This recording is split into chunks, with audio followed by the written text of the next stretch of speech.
Bobby Broyles here with the head coach of the College of Charleston, Candice Jackson.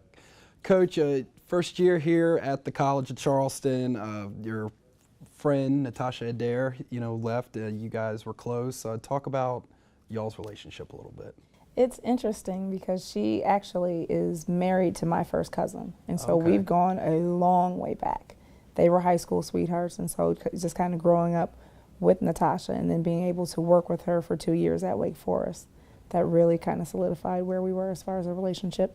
She's also my mentor.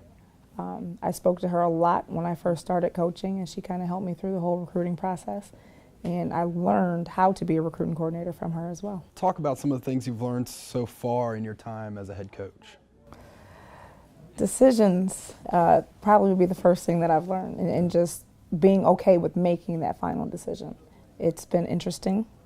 It's been a lot of fun, but more than anything, it's just been really a growing experience for myself and our program.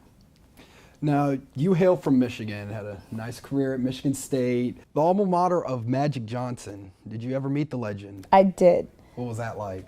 It was a lot of fun. I went to high school with his oldest son, Andre. Okay. He's a year older than me, so we got to see him quite a bit. And then his sister, Evelyn, also played at Everett. And then especially, I saw him a lot more when I went to Michigan State.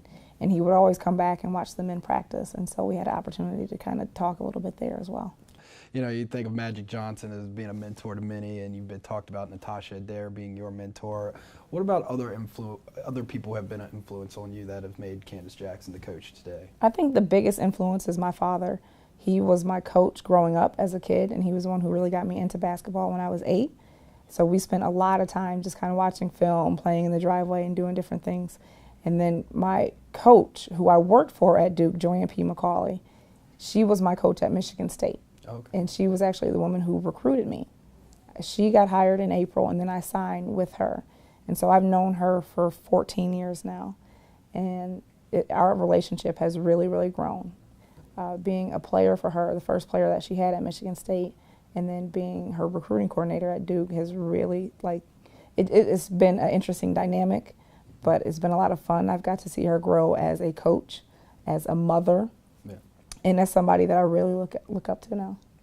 Now, being a coach, all coaches are always going a million miles an hour during the season, off season. But what is an atypical day off for Candice Jackson? What do you do? I don't have a day off. You don't take a day off? Not really, no. You live in Charleston. What has that been so far, living in Charleston? I will say the one thing I do the most if I had some time off would be to shop, because King Street is right behind our arena, and it's a lot of good shopping, a lot of good eateries and boutiques and everything there. So that would probably be the one thing that I've really been able to get used to doing in Charleston. Other than that, there are no days off. Hard worker. It's what you got to do. Candice Jackson, Yeah. Thank you very much for joining us today. Thank We really you. appreciate it.